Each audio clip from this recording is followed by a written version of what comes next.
Sejam muito bem-vindos a este webinar promovido pelo Banco Português de Fomento e pela parceria com as Sociedades de Garantia Mútua, Agrogarante, Garval, Lisgarante e Norgarante, dedicado à nova linha de apoio ao aumento dos custos de produção. Connosco estão a doutora Ana Carvalho, CEO do Banco Português de Fomento, Albertina Rodrigues, diretora de Garantias do Banco Português de Fomento, e Marco Gonçalves, diretor comercial da Norgarante. Convidamos a doutora Ana Carvalho a dar as boas-vindas e a iniciar a sessão. Muito bom dia a todos. Antes de mais, começar por agradecer a fortíssima adesão que tivemos nesta sessão. Contámos com mais de 680 inscritos, que na plataforma de inscrição colocaram mais de 150 questões, evidenciando, portanto, não só o enorme interesse e curiosidade na linha, como também a vontade de ver estas questões aqui clarificadas no contexto desta sessão. Então, os objetivos da sessão que hoje temos são precisamente detalhar as características da linha e explicar o processo de elaboração de uma proposta de candidatura, em especial a documentação e a informação relevante no contexto da mesma. E por isso temos aqui connosco hoje não só a Albertina, que é responsável do Banco Português de Fomento pela criação destas linhas no contexto da equipa de garantias, como também o Marco Gonçalves, em representação das sociedades de garantia mútua, para clarificar aqui os temas do enquadramento e da documentação necessária.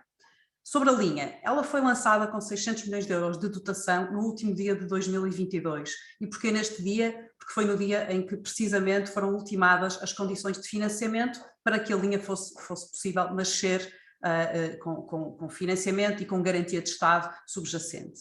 Ela foi criada com o objetivo de apoiar as empresas a combater os aumentos do preço da energia e mitigar os efeitos da inflação e, portanto, permite enquadramentos de empresas que evidenciem precisamente estas características, seja através do aumento acentuado dos custos energéticos ou do custo das matérias vendidas e consumidas ou o aumento das necessidades de fundo de maneio. Esta operação, esta linha, é garantida pela sociedade de garantia mútua até 70% do capital em dívida e é contragarantida pelo Fundo de Contragarantia Mútuo, esse sim gerido pelo Banco Português de Fomento, com uma contragarantia de 80%. Na prática, o que é que as empresas devem fazer quando pretendam candidatar-se à linha? É muito simples, têm que contactar os bancos ou as sociedades de garantia mútua, a Agrogarante, a Garval, a Lisgarante e a Norgarante, no sentido de instruir o processo. Até à data de hoje, até hoje de manhã, tínhamos quase 290 milhões de euros de candidaturas entradas, o que num espaço do mês nos parece um valor bastante interessante e que evidencia que realmente há atração e há necessidade para que a linha fosse colocada no mercado. De uma forma muito prática, comentar agora só, para terminar, como é que esta sessão vai decorrer. Portanto, depois desta minha intervenção inicial, teremos duas intervenções, como há pouco foi exposto, da Albertina e do Marco Gonçalves, que apresentarão tecnicamente a linha. Posteriormente, teremos um momento de perguntas e respostas, onde tentaremos colocar a resposta às várias perguntas que ao longo da sessão de hoje possam ser colocadas por vocês na plataforma do Zoom e comentar também que as 150 perguntas que recebemos já de alguma forma foram analisadas e ao longo das intervenções dos meus colegas serão respondidas na medida do possível. A intervenção e a procura de questões é tanta que acredito que entre as 150 recebidas mais as que possamos receber hoje, não tínhamos capacidade de responder a tudo. Não tem problema absolutamente nenhum, porque posteriormente, no decorrer da próxima semana, vamos publicar no site do banco e nos sites dos sites de garantia mútua, e quem quiser poderá replicar um documento de perguntas e respostas para clarificar perante o mercado tudo aquilo que eventualmente não tenha ficado esclarecido durante a sessão de hoje. Por último, apenas terminar dizendo que o Banco Português de Fomento está hoje a fazer a sua segunda sessão, o seu segundo webinar com o mercado de temas de oferta. O primeiro foi na segunda-feira passada, sobre temas de capital de risco, e a seguir vamos começar a fazer, a partir de fevereiro, um roadshow presencial em vários distritos, com o objetivo de ouvir as necessidades das empresas e partilhar de que forma também é que podemos apoiar e quais são os produtos que temos para apoiar as necessidades das empresas. Agradeço a todos o terem estado a ouvir-me durante estes minutos e sem mais demoras passo a palavra à Albertina Rodrigues para partilhar convosco e connosco a sua apresentação. Muito obrigada e uma boa sessão. Obrigada, doutora Ana. Bom dia a todos. Vou então começar já a fazer aqui a partilha da apresentação.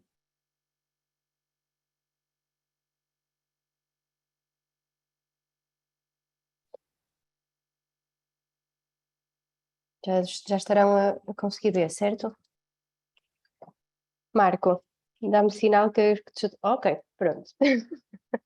Pronto, então começando, antes de mais agradecer aqui a presença e efetivamente ver se conseguimos abarcar aqui um bocadinho já alguma das questões que nos foram chegando e dar aqui, digamos aqui um novo elan, ou pelo menos continuar a dar aqui um novo elan à comercialização da linha. A linha, como foi dito, então, foi lançada por um montante máximo de 600 milhões de euros e vai de encontro ao que já foi então referido, que ela visa apoiar as empresas especialmente afetadas, quer pelo aumento dos custos energéticos e das matérias-primas, bem como das perturbações nas cadeias de abastecimento. A quem se destina? Ou seja, destina-se a empresas de qualquer dimensão, micro, pequenas, médias, small mid-caps ou grandes empresas, que desenvolvam a sua atividade em território nacional, ou seja, abarca continente e ilhas, não é? E que desenvolva a sua atividade principal numa das CAIs elegíveis, sendo que, pronto, pela extensão da listagem nem faria sentido estarmos aqui a expor, mas aproveitar para dar nota que a lista de CAIs está divulgada no nosso site, nomeadamente no documento de divulgação. Mas genericamente abarca os vários setores, seja desde a agricultura, indústrias extrativas, transformadoras, construção, comércio por grosso e retalho, transporte e turismo. E estas empresas, então, têm de cumprir cumulativamente os critérios que vamos agora aqui apresentar, ou seja, têm, à semelhança também do que tem vindo a acontecer em anteriores linhas, ou seja, apresentar uma situação líquida positiva no último balanço aprovado, sendo que no caso de não ser possível averiguar essa situação no último balanço, haverá sempre aqui forma de justificar, ou seja, através do balanço intercalar que a situação se encontra regularizada à data da candidatura, não terem incidentes não regularizados junto da banca ou do sistema português de garantia mútua, não ter a situação regularizada em matéria de reposições em termos de financiamentos por fundos europeus, ter também a situação regular que é junto à administração fiscal e da segurança social, não terem à data de contratação, não estarem em mora ou em cumprimento de prestações pecuniárias há mais de 90 dias, isto verificado pelos registros na central de risco do Banco de Portugal, e também, pronto, aqui não se encontrarem classificadas como NPE ou Stage 3, que é junto do banco ou das SGMs, têm de também cumprir com toda a legislação e orientações europeias em matérias de combate à evasão fiscal, não podem estar sediadas em offshores e não serem entidades que desenvolvam a sua atividade em jurisdições não cooperantes para efeitos fiscais. Devem apresentar um dos seguintes impactos financeiros, ou seja, bastará um, não é? Que efetivamente resulta aqui os critérios que vão de encontro ao que a linha procura apoiar, que são aqueles pontos que referíamos inicialmente. Ou seja, e os critérios a nível de impactos financeiros é apresentarem em 2021 um peso de custos energéticos no volume de negócio igual ou superior a 3% e registarem também um aumento desse rácio igual ou superior a 33,3%, comparando os 3 meses completos de calendário antes do mês anterior à data da apresentação da candidatura, comparando isto com os 3 meses de abril, maio e junho de 2021. Depois o racional vai acabando por ser um bocadinho o mesmo, mas aqui depois com outros critérios. Enquanto que o primeiro ponto seria com base nos custos energéticos, o segundo será comparando aqui, ou seja, averiguando aqui o peso dos custos das mercadorias vendidas e das matérias consumidas no volume de negócio, que terá de ser igual ou superior a 20%, e o comparativo, ou seja, ao nível do rácio ele também tem de ser de 20% quando comparado os 3 meses completos antes da candidatura com os 3 meses de abril, maio e junho de 2021. Por fim, ou seja, também uma outra hipótese de averiguar aqui os impactos financeiros é ao nível das necessidades de fundo de maneio, e tendo de comprovar um aumento dessas necessidades, considerando a média dos 3 meses completos de calendário antes do mês, à data da apresentação da candidatura, que tem que ser igual ou superior a 10% face à média dos 3 meses de abril, maio e junho de 2021. Pronto. Nós mais à frente acho que também iremos aqui cá falar um bocadinho melhor disto, mas é um destes 3 impactos, acho que isto é importante também ficar aqui esclarecido. Depois, não podem ter sido condenadas por sentença transitada em julgado em processo de fraude, branqueamento de capitais ou financiamento ao terrorismo, assim como na privação do benefício de qualquer natureza atribuída à administração pública.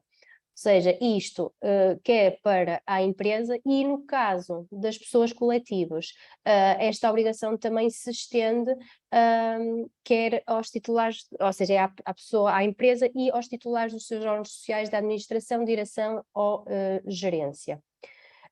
Também a empresa tem de cumprir com a obrigação do registro no Registro Central de Beneficiário Efetivo. Não podem estar sujeitas a processo de insolvência, nem preencher os critérios que a fariam estar sujeita a um processo de insolvência, e no caso particular das small mid-caps e grandes empresas, a empresa deve pelo menos estar numa situação comparável a uma situação B-, ou seja, isto em termos de rating, na avaliação de crédito. Isto quer do lado ou seja, em termos de marcação de rating no banco e na sociedade de garantia mútua. Em termos de condições gerais, ou seja, aqui voltar um bocado a explicar que isto vai sendo sempre tema, que é uma questão central que tem a ver com os regimes legais de auxílios, ou seja, estamos agora, ou seja, findo o que foi o quadro temporário, ou seja, voltamos ao que é conhecido pelo mercado, ou seja, estas medidas têm de ser registado o seu apoio ao nível do regime central de auxílio de minimis, pelo tão simples facto de que estas linhas são financiadas a 100% por verbas públicas, ou seja, têm sempre um apoio aqui público subjacente. Isto, ou seja, é transversal a toda a tipologias de dimensões de empresas. No caso particular das micro, pequenas e médias empresas, há aqui, digamos assim, uma salvaguarda ao nível do modelo que temos notificado e aprovado pela Comissão Europeia, no caso das empresas, das micro, pequenas e médias empresas, já não terem plafons de mínimos suficientes, de poder sempre fazer essa operação em condições de mercado. Pronto, isto traduzido aqui um bocadinho em fluxogramas. Uma small mid-caps ou grande empresa, a primeira grande questão é se tem ou não plafons em mínimos. Se tiver, sim senhora, é enquadrável dentro dos limites que a empresa tenha. Se não tiver de todo, de facto, não há para estas empresas forma de fazer, de enquadrar a operação. As micro, pequenas e médias empresas, pronto, por força daquela notificação à Comissão Europeia, efetivamente é possível sempre, digamos assim, enquadrar uma operação. Em primeiro lugar, através percebe-se se tem ou não plafond de mínimos, e será por aí o enquadramento. Não tendo, a operação poderá sempre ser feita aplicando preços de mercado, e isto aplicar preços de mercado basicamente tem subjacente que não há ajuda testada subjacente, porque estão a ser praticar, como o nome indica, os preços de mercado. Em termos de condições financeiras da linha, ou seja, o que é em termos possível de financiar? Pronto, em primeiro lugar, temos aqui limites por tipologias, por dimensões de empresas. As microempresas podem ser concedidas 50 mil euros ao abrigo da linha, pequenas empresas podem ir até 750 mil euros, e as demais empresas de médias e grande dimensão até 2,5 milhões. Tendo certo que, ou seja, existem aqui também estes próprios limites, encontram-se também limitados pelo facto que o valor do financiamento não pode ultrapassar o maior valor entre 25% do volume do negócio ou 50% dos custos energéticos, ambos medidos em termos médios face ao verificado nos últimos 3 exercícios. Ou seja, isto será aqui mais uma baliza baliza, sim, dentro do que possa ser o montante máximo de financiamento. E também, pronto, um bocado por força do que foi dito anteriormente, por força das próprias regras de auxílios de Estado, também, ou seja, o próprio montante e a própria ajuda terá de caber nos plafons que as empresas tenham disponíveis ao nível do mínimos. Em termos de prazo, as operações poderão ser até 8 anos, com uma carência de até 12 meses, e podendo beneficiar, então, de uma garantia concedida pelas sociedades de garantia mútua até 70%, que, por sua vez, beneficiarão de uma contragarantia do Fundo de Contragarantia Mútua de 80%. Ao nível dos juros, os juros serão suportados integralmente pela empresa e poderão ser uma modalidade de taxa de juro fixa ou variável, ao qual acrescerá um spread, pronto, de acordo aqui com a tabela, seja para empréstimos até 1 ano, 1,5%, e para empréstimos então mais longos, de 6 a 8 anos, então até o spread será até 2,5%. Comissão de garantia, pronto, está aqui balizada e será no máximo de 2%, também totalmente suportada pelo cliente, e também, à semelhança dos juros, com uma periodicidade de cobrança mensal. Também por força do mecanismo que eu expliquei há pouco, para as micro, pequenas e médias empresas, será então, a comissão será aplicada, terá de resultar dos termos de mercado, desde que não ultrapasse os 2%. Ou seja, aqui, num primeiro momento, existe efetivamente esta baliza, e se a percentagem de garantia, de comissão de garantia, for inferior à que resulte nos termos de mercado, aqui então neste diferencial é que reside a ajuda de Estado, e será aí este diferencial que terá de caber no plafond que as empresas tenham disponíveis de auxílios de mínimos. Se a micro, pequena e média empresa eventualmente não tiver já plafons de mínimos disponíveis, então, como eu referi há pouco, será sempre possível fazer a operação com a possibilidade de ser cobrada então a comissão de garantia, mas em termos de mercado, que em algumas situações poderá efetivamente ser, para alguns ratings, ser superior a 2%. Em termos de informações adicionais, pronto, para além do canal habitual também que é conhecido junto da Direção de Garantias aqui no BPF, temos aqui então, e também como já vem sendo prática, aqui os contactos das sociedades de garantia mútua, que efetivamente terão todo o gosto em ajudar. E é nesta sequência, então, que passarei a palavra, então, para o Dr. Marco Gonçalves, para continuar, então, a apresentação. Ora bem. Stop share.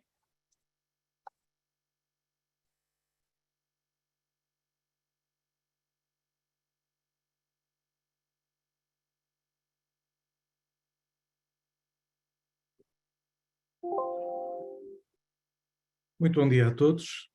E a falar então um bocadinho sobre o que será o circuito de análise e quais serão os elementos necessários. Relativamente a este protocolo, prevê um circuito de análise que tem sido comum já nas últimas linhas de crédito. Isto é, que a análise pode iniciar via instituição de crédito ou via sociedade de garantia mútua,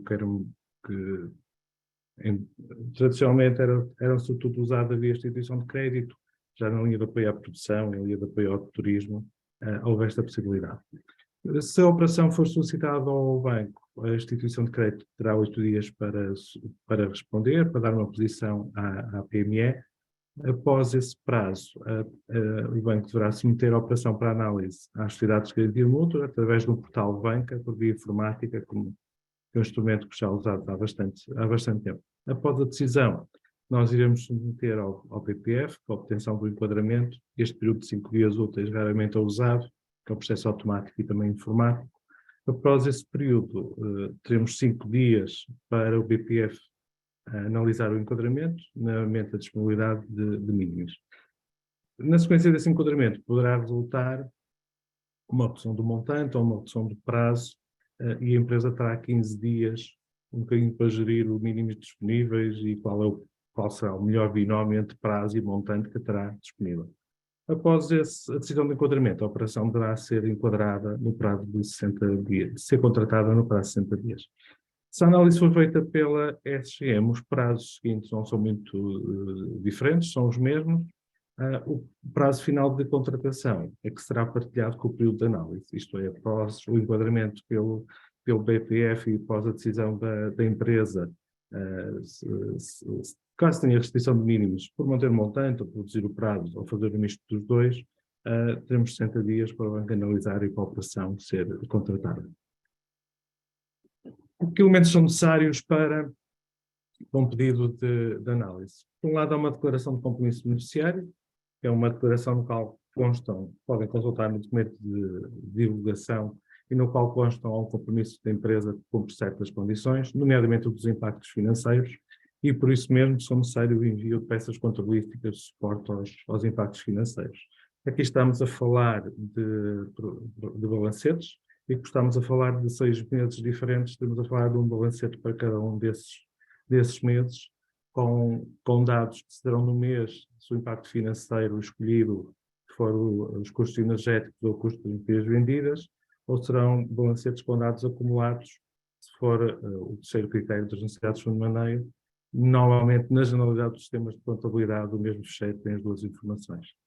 Será também necessária uma declaração de partilha de informação, isto corre do regulamento do Regime Geral de Proteção de Dados, uma declaração do registro beneficiário efetivo, comprovativo de cumprir as obrigações legais neste âmbito, o registro criminal da empresa e das entidades de gestão, consoante o tipo de entidade, podemos falar da administração, da gerência ou da direção, uma declaração de empresa autónoma e única, que também é um documento habitual, está relacionado com determinar o âmbito do grupo económico, uma vez que o regime de minimis é feito numa análise do grupo económico, não de empresa individual, e estando em causa uma PME, serão necessários 2 documentos, uma que é a declaração eletrónica de PME, para comprovar o estatuto, e outra uma declaração de empresa não dificuldades, que decorre da notificação dos preços de mercado e da necessidade de certos compromissos que a empresa tem de cumprir. Será ainda necessário um balancete sintético analítico com antiguidade máxima de 9 vezes, isto já para uma análise de créditos da operação, bem como elementos para cumprimento do dever de identificação, que estamos a falar de coisas como a certidão do Conservatório de Registro Comercial, identificação de beneficiários efetivos, sócios e da equipa de gestão. Em algumas circunstâncias serão necessários outros documentos. É o caso da situação líquida, se a empresa tiver capitais próprios negativos no último exercício. Para empresas com menos de 24 meses será necessária uma declaração de início de atividade, e para empresas que apresentem crédito vencido no Banco de Portugal, à data da candidatura, será necessário a declaração de regularização de crédito vencido. Casuisticamente, poderá ser solicitado a IES dos últimos 3 anos, e no decorrer da análise poderão ser solicitados esclarecimentos ou documentos complementares no sentido de fortificar a análise de crédito. O objetivo não é decidirmos operações o mais rápido possível, só é também aumentarmos a viabilidade da aprovação das mesmas, e por isso sempre necessários serão solicitados documentos complementares. Em termos do circuito de documentos, seria um bocadinho isto que estaríamos a falar, e os contactos serão o marketing das SGMs para questões adicionais. obrigado. Muito obrigada. Passaríamos agora ao momento de esclarecimento de questões, onde com a ajuda da Albertina Rodrigues e do Marco Gonçalves vamos procurar esclarecer algumas das questões que nos chegaram através do registro de inscrição e também aqui através do Q&A da sessão. Tentaremos agregar nestas questões que iremos selecionar todas as dúvidas, contando que procuramos também durante a apresentação que essas dúvidas fossem dirigidas nos esclarecimentos dados. Gostaria ainda de lembrar que no final da próxima semana, ou até ao final da próxima semana, iremos publicar no website do Banco Português de Fomento um documento com perguntas e respostas na página da linha de apoio ao aumento dos custos de produção. Começamos então por ti, Albertina. Poderias, por favor, esclarecer o prazo para finalização do critério das cotas? Convém ligar o microfone. Então é assim, a linha já foi lançada efetivamente com o modelo de cotas, mas já com um prazo definido, ou seja, o sistema de cotas vai vigorar até dia 15 de fevereiro, sendo que a partir dessa data ou seja, a distribuição na linha será pelo modelo, vamos chamar tradicional, de first come, first serve, ou seja, por entrada das operações, pronto, retirando-se, ou seja, levantando-se o sistema das cotas. Albertina, queres só explicar às empresas o que é este sistema das cotas? O sistema das cotas é que a linha, ou seja, os tais 600 milhões, não é, da linha, foi distribuído, digamos assim, ou seja, foi repartido, ou seja, foi dado, digamos assim, uma parte da linha aos bancos com base nas cotas de mercado apuradas com base nos relatórios dos próprios bancos, e, ou seja, cada banco vai tendo uma parte da linha para distribuir até dia 15 de fevereiro. A partir daí, ou seja, já não há esta alocação do montante por banco, passando então a vigorar, ou seja, é por ordem de entrada, independentemente de ser por banco A, banco B, pronto, ou seja, depois é a forma mais tradicional.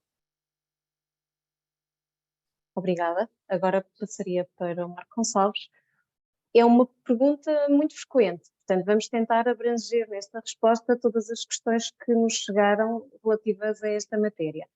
É necessário as empresas terem sistema de inventário permanente para poderem ser elegíveis à linha? Não. Todas as empresas podem aceder, naturalmente o impacto financeiro que podem selecionar para escolher é que será diferente. O primeiro impacto, que é o aumento do peso dos custos energéticos, qualquer empresa pode aceder. Os outros dois, de custo das mercadorias vendidas, a evolução de custo das mercadorias vendidas e necessidades de fundo de maneio, só empresas com inventário permanente é que poderão aceder. Eu acho que também muitos não temos noção disto. O universo das empresas que estão sujeitas a inventário permanente é muito amplo. Uma empresa que compra dois destes três critérios que eu vou dizer, ter um balanço superior a 350 mil euros, um volume de negócios superior a 700 mil ou mais 10 trabalhadores, estão sujeitos ao regime de inventário permanente. Por isso, digamos que o universo de empresas que poderá aceder a qualquer um dos três impactos é muito grande. As que não consigam têm sempre o primeiro impacto como solução. Obrigada. Uma terceira questão também que motivou um conjunto de questões alargadas. Certificado de registro criminal. Por que é que exigimos? Albertina?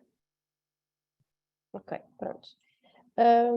Aqui eu acho que podemos ver aqui a questão de forma um bocado mais ampla. Pronto, ou seja, para se responder a esta pergunta é preciso não esquecer e ter em consideração que o sistema português de garantia mútua vê-se aqui obrigado ao cumprimento quer das regras do sistema bancário, não é? Através da supervisão que tem pelo Banco de Portugal, mas também assim, todo o conjunto de regras subjacente à utilização de fundos públicos, porque efetivamente as linhas de garantia financiadas, ou seja, através do fundo, são financiadas totalmente por verbas públicas. Ou seja, é daqui que advém, não é? Um conjunto de obrigações a qual nos vemos, e de controles, não é? Aos quais nos vemos obrigados, e no qual, efetivamente, também, ou seja, se enquadra esta questão do registro criminal, para fazermos efetivamente os controles a que vemos obrigados, como temos, por exemplo, outros, não é? De ter que o beneficiário efetivo, por exemplo, a questão de não estarem em situação equiparada, ou seja, não estarem insolventes ou não preencham os critérios de insolvência, também advém, por exemplo, das regras de auxílios de Estado, ou seja, isto é uma regra a qual nos vemos obrigadas por força essencialmente, quer das regras do supervisor, quer das regras dos fundos públicos a que financiam estas medidas. Albertina, não desligues o micro porque a próxima Ok. pergunta também é para ti. Okay. Qual a lista de CAI elegíveis? São elegíveis CAI secundários? E aqui um exemplo em concreto, uma microempresa do setor da restauração e alojamento turístico é aplicável?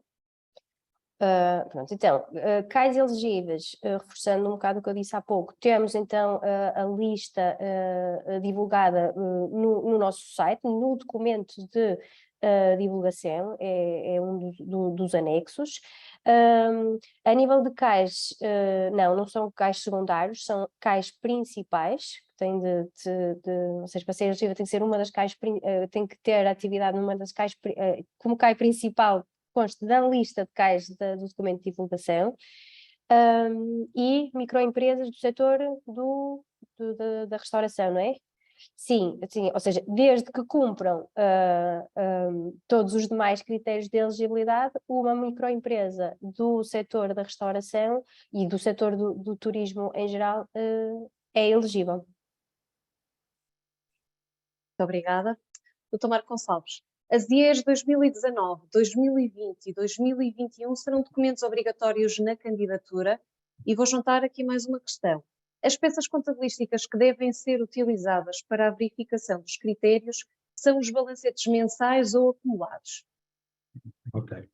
Relativamente às IEs, elas não são obrigatórias. Um dos critérios, o montante a que as empresas podem ceder está condicionado pela dimensão, mas também pelo peso do custo das mercadorias vendidas e dos custos energéticos. E essa é uma informação que é necessária para validar o montante máximo a que as empresas podem aceder. As SGMs, as sociedades de garantia mútua, vão recorrer às suas bases de dados para ter essa informação e para calcular o montante máximo disponível.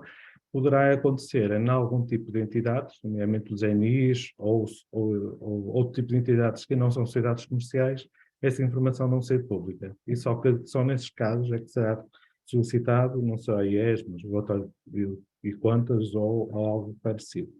Relativamente aos documentos contabilísticos, eles, por regra, como eu disse há pouco, se o critério for um valor mensal e um fluxo, estamos a falar dos custos energéticos, estamos a falar do custo das mercadorias vendidas, aí serão os saldos mensais.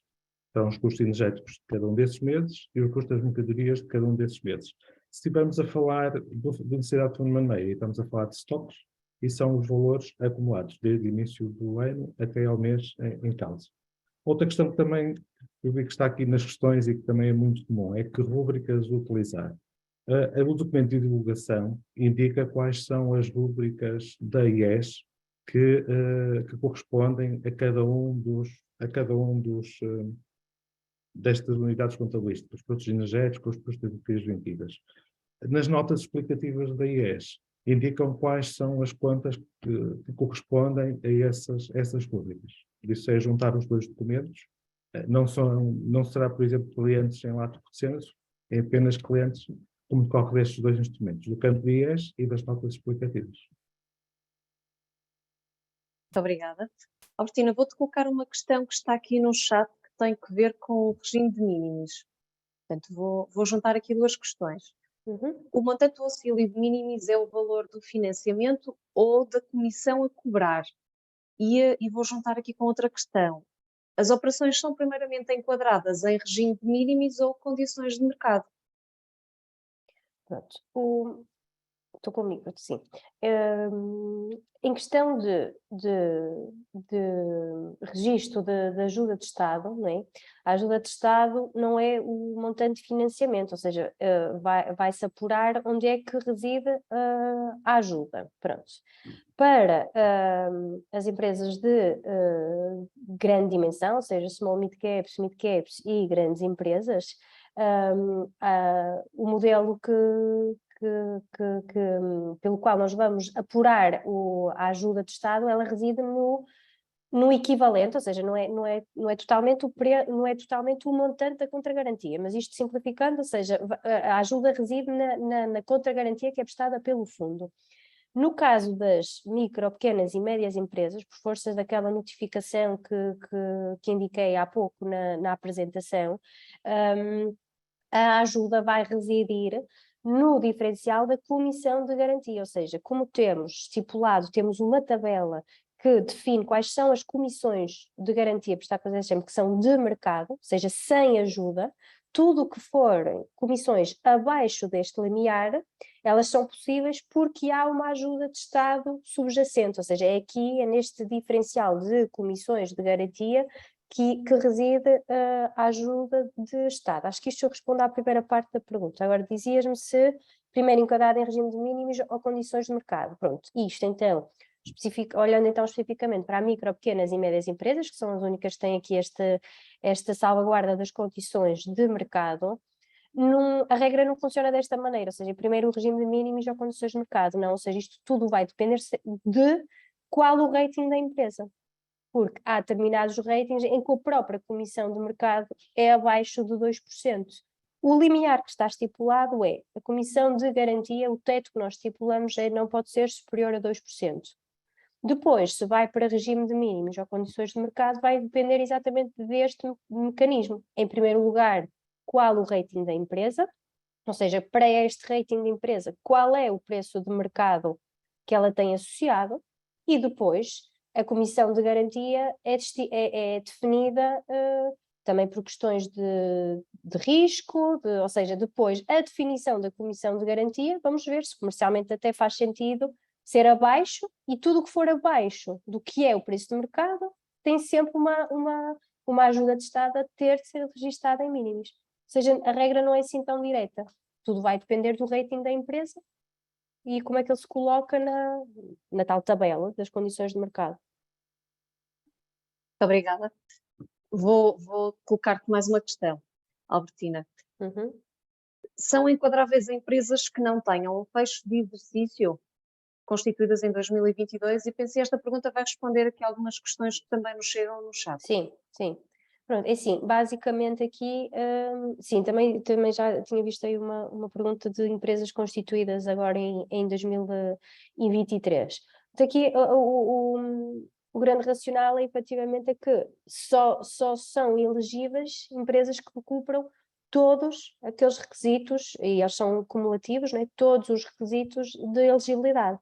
Ou seja, pelos critérios dos impactos financeiros, ou seja, isto é preciso aferir, sendo que os critérios dos impactos financeiros remetem a comparativos com 2021, ou seja, só serão elegíveis empresas que consigam efetivamente comprovar todos os critérios de elegibilidade. Ou seja, neste exemplo, uma empresa que constituída em 2023 não terá forma de comprovar, e isso estou-me a lembrar assim, de forma mais clara, esta questão dos impactos financeiros. Obrigada, Albertina.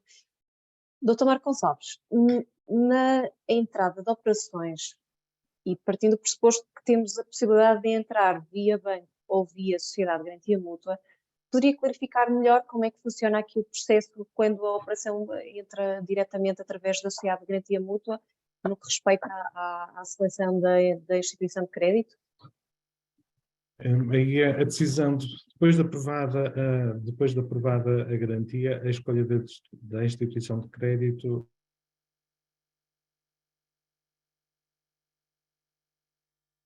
com a qual trabalha, uma nova, mas é uma decisão exclusiva da empresa. Nós aí não fazemos qualquer intervenção mantemos a neutralidade total sobre a seleção do financiador. Eu peço desculpa que eu fiquei sem acesso à internet, penso que não terei sido só, portanto, se puder tirar os últimos... Dizia eu que nós mantemos a neutralidade total na escolha do financiador. Isso é, a escolha é única e exclusiva da empresa.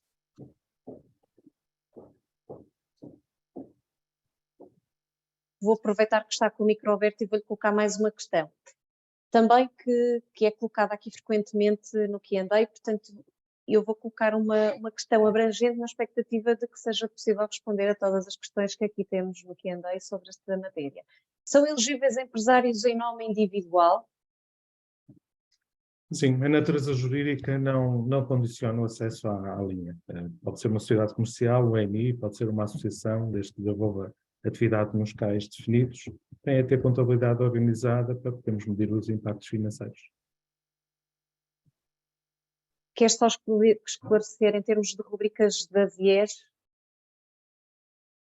É um bocadinho a regra que eu disse há pouco, desde o qual não os consigo citar, mas o documento de divulgação identifica para cada impacto financeiro quais são as rubricas da IES a considerar, e é um documento que está disponível no site, no portal das finanças, que são as notas explicativas da IES, no qual é possível fazer a correspondência entre a rubrica da IES, estamos a falar da célula ou do campo da IES, por assim dizer, e as contas da contabilidade da empresa que devem ser usadas para esse cálculo. Muito obrigada.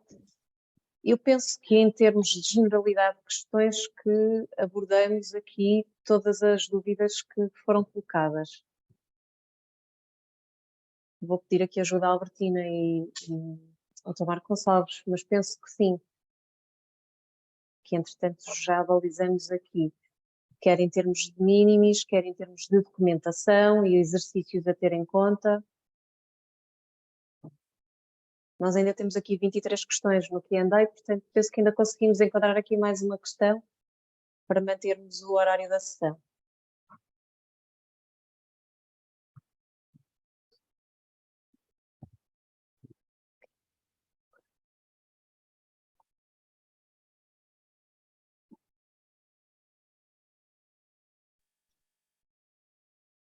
Vou colocar aqui uma questão à Albertina. Se quisermos condicionar a mais de uma utilização, é possível? Não. O protocolo obriga a uma única utilização, por isso não é possível.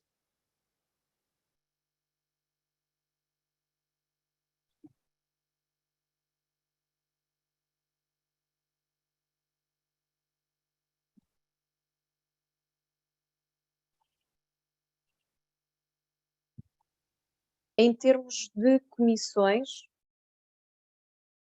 aproveitava para colocar aqui uma questão. Portanto, que comissões é que são cobradas e como é que é feito o cálculo, em particular da Comissão de Garantia Mútua? Talvez fosse interessante voltar a este tema. Muito bem. A Comissão de Garantia, tal como o spread, depende de uma avaliação do risco do cliente. Em primeira instância, será medido muito pelo rating da própria empresa e, como ponto de partida, não iremos diferir muito da informação que está na notificação, que está disponível a informação no documento de divulgação, notificação que deu origem ao sistema de preços de mercado, foi referida há pouco pela Albertina.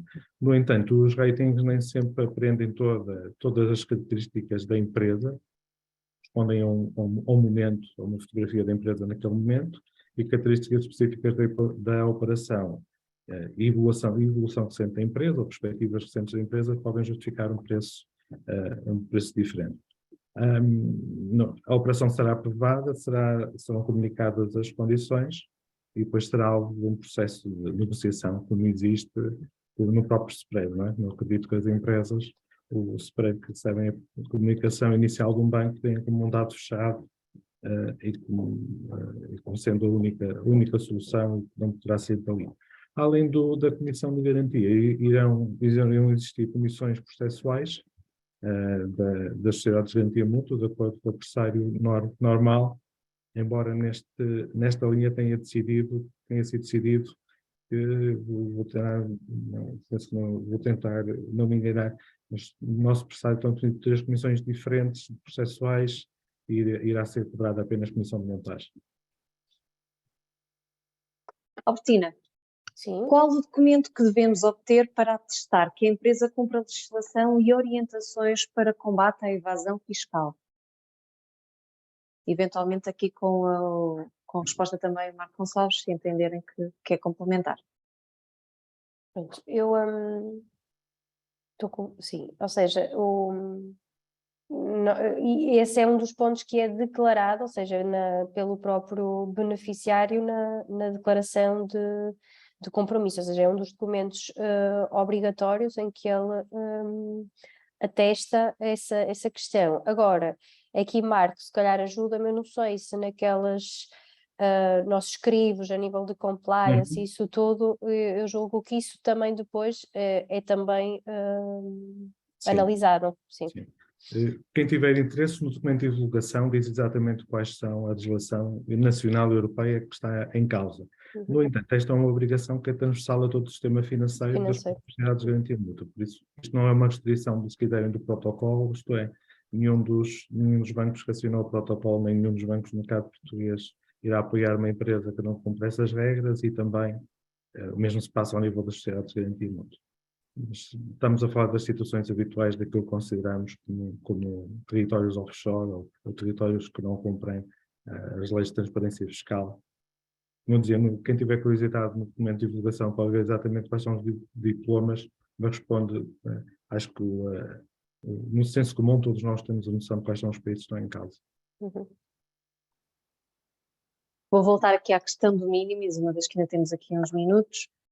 Se tiver apenas parcialmente disponível, o que posso fazer?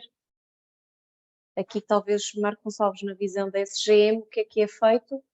E a Albertina poderá complementar. Mas a questão é sobre mínimos, é isso? Sim. Então, sim. Marco, desculpa, não te querendo tirar a palavra. Pronto, é assim...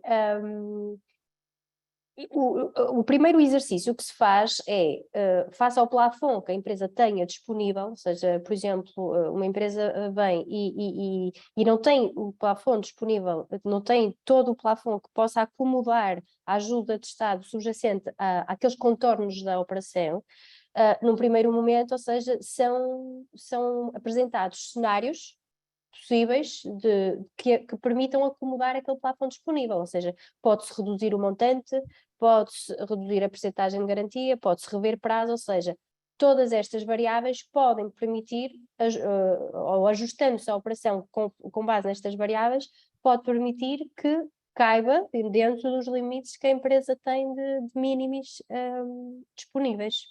Ou seja, esta é uma forma de reajustar. Agora, não se pode fugir aos limites de plafons de mínimos que as empresas tenham, ou seja... Só aproveito para dar uma nota complementar. A notificação que foi feita ao nível das sociedades de garantia mútua e do Banco Português de Fomento sobre o regime de apoio de preços do mercado, para quem já trabalhou connosco há muitos anos, recorda-se que era muito fácil quando tínhamos as linhas PME crescimento, capitalizar. Ao fim de 2, 3 anos, uma PME não conseguia qualquer apoio e este modelo revela-se muito flexível. Ou seja, para PMEs, quer o consumo quer as ajudas de Estado são muito mais reduzivas, quer em última instância para a generalidade das empresas, eu digo, desde que não tenham níveis de risco muito elevados, há quase sempre uma solução para se fazer o financiamento, podem ficar um pouco mais cara, porque a empresa gostaria, porque esses preços de mercado são exigentes. Não é só uma remuneração de risco, é também uma remuneração de capital público e privado bastante exigente. Mas para a generalidade das PMEs não acredito que o mínimos seja um problema. Seja problema. A operação ter de ficar um pouco mais cara para o que as empresas gostariam. Essencialmente, Marco, só aproveitando, a forma de cálculo do apoio também não é, ou seja, não, estamos a falar de diferenciais de comissões de garantia, ou seja, não é a mesma coisa que o modelo que tínhamos antigamente que que tinha que se registar o apoio que estava subjacente no fundo de contra-garantia mútua. Estávamos a falar aqui num montante muito mais substancial, por isso, ou seja, o próprio consumo também não vai impactar muito nos plafons de mínimos, por isso, sim, para as micro, pequenas e médias empresas não, há sempre aqui forma de ajudar. Vou colocar aqui mais uma questão. Para além da comissão de garantia cobrada pelas SGMs, poderão ser cobradas outras comissões pelas SGMs? Se sim, quais e até que valor? Eu penso que respondi há pouco, mas serão cobradas comissões processuais, elas estão disponíveis no nosso pressário, no entanto, as sociedades de garantia mútua autolimitaram-se a uma comissão de montagem máxima de 0,5%. Um pouco fazendo paralelismo com o montante que está definido para a banca, apesar de não estarem limitadas, acharam que não deveriam cobrar um valor superior. Quais são as garantias associadas às operações? É obrigatória a livrança em branco? Penso que será para mim também, não é? É uma decisão, isto é uma decisão de crédito. Será que cada empresa será um caso e dependerá do perfil de risco da empresa e do tipo de operação que está em causa. Esta linha define prazos máximos e naturalmente está a analisar uma operação a 8 anos ou a 3 anos e estamos a receber propostas com situações muito dispares. Também estamos a falar de situações em empresas que pedem o estritamente necessário, outras que decidem pedir o valor máximo por salvaguarda de eventualidades futuras e naturalmente tudo isto tem impacto no tipo de colaterais que são solicitados, quer pelas sociedades de garantia mútua, quer pela banca.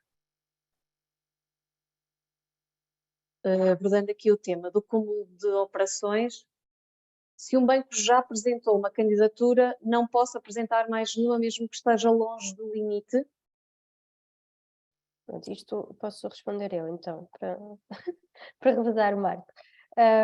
Então, ou seja, os limites máximos são por empresa, ou seja, aqui não há um número de limite de operações, ou seja, pode uma empresa ir obter 2 empréstimos, se entender, um ao banco, outro a outro, desde que respeite os limites máximos definidos no protocolo, ou seja, não há aqui uma questão de número de bancos, nem de número de operações. Nós já temos vários casos já nesta linha, é habitual nas outras, mas nesta também já temos, de a mesma empresa ter candidaturas por vários bancos e ter candidaturas por vários bancos e também pela sociedade de garantia mútua. Em termos de prazos de resposta, prazos de decisão, eles serão cumpridos? É esse o objetivo e todos vamos fazer para isso. Como dizem há pouco, os prazos estamos a falar de 8 dias úteis, estamos a falar de cerca de quase 2 semanas, eles são suspensos para pedir esclarecimentos adicionais, ou esclarecimentos e elementos, e como dizia um bocadinho na apresentação, nós mais que termos uma obsessão em decidirmos tudo o mais rapidamente possível, queremos decidir tudo bem. Por isso, nos casos de dúvida, tentaremos ao máximo pedir esclarecimentos e tentar viabilizar as operações. Por isso, vamos tentar cumprir os prazos, mas também vamos tentar ser eficazes, para chegar à ajuda que é necessária. Do nosso lado do BPF também, já indo aqui um bocadinho aproveitando, porque há prazos que também correm depois do nosso lado, enquanto entidade gestora e de enquadramento. Ou seja, sim, também já tentamos também com esta linha tentar aqui introduzir aqui otimizar aqui um bocadinho os processos, por isso também é a nossa pretensão e objetivo cumprir os prazos protocolados. Quais os critérios para determinar o rating? Pronto, acho que o Marco já foi respondendo, até seja resulta da análise de crédito, não é? Mas...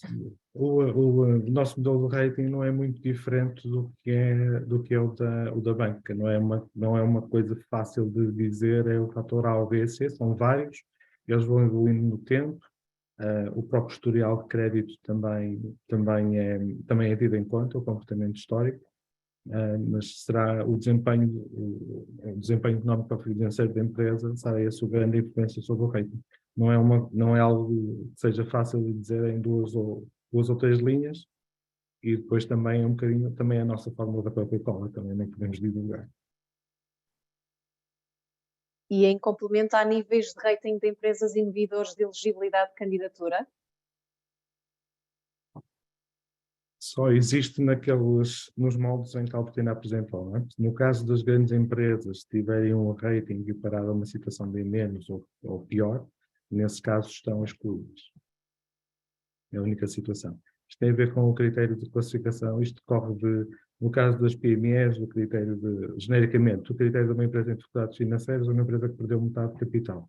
No caso das grandes empresas, o critério que é europeu, não é nosso, é esta situação do rating equivalente à situação B-.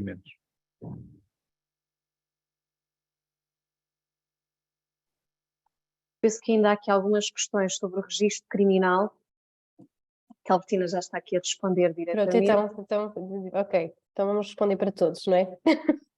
Que é quando é que o registro criminal tem que ser apresentado, e tem que ser sim ou seja, logo na instrução do processo, quando o processo é submetido pelo banco às SGMs, ou seja, tem que ser no momento da candidatura. E tenho aqui uma questão sobre como é que as empresas podem comprovar que não estão, à data da contratação da garantia, em mora ou incumprimento de prestações pecuniárias há mais de 90 dias junto das instituições participantes da CRC do Banco de Portugal. Esta é uma informação que as sociedades de garantia mútua têm acesso. É uma informação que está disponível na Central de Riscos de Crédito e qualquer empresa também pode fazer essa consulta. Nessa informação consta não só se existem valores em mora, mas também há quanto tempo ele está em mora. As próprias empresas podem ter essa informação e as sociedades de garantia mútua e os bancos também têm essa informação. Bom, penso que conseguimos abordar aqui as questões que nos foram sendo colocadas.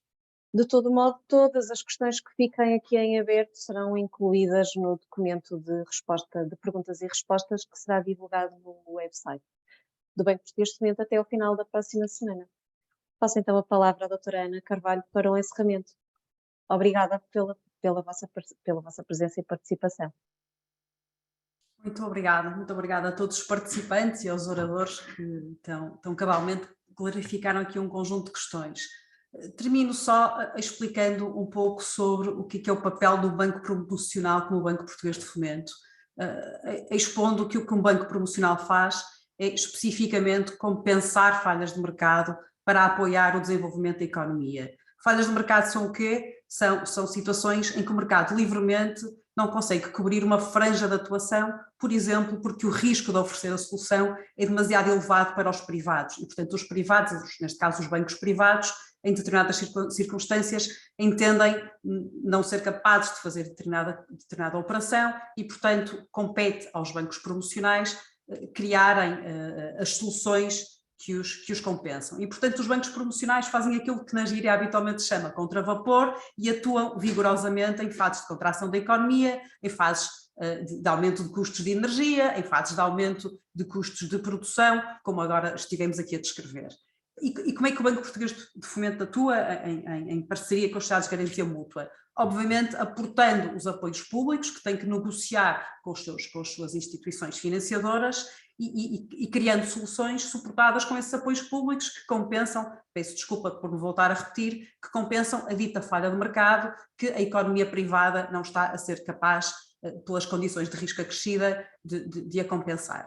E ao instruir e ao criar as soluções que vão suportar as falhas de mercado, fazem de novo com apoios públicos e, obviamente, cumprindo escrupulosamente todas as regras subjacentes a esses apoios públicos, todas as regras que estão na base da concessão dos apoios públicos que permitirão criar a linha de crédito.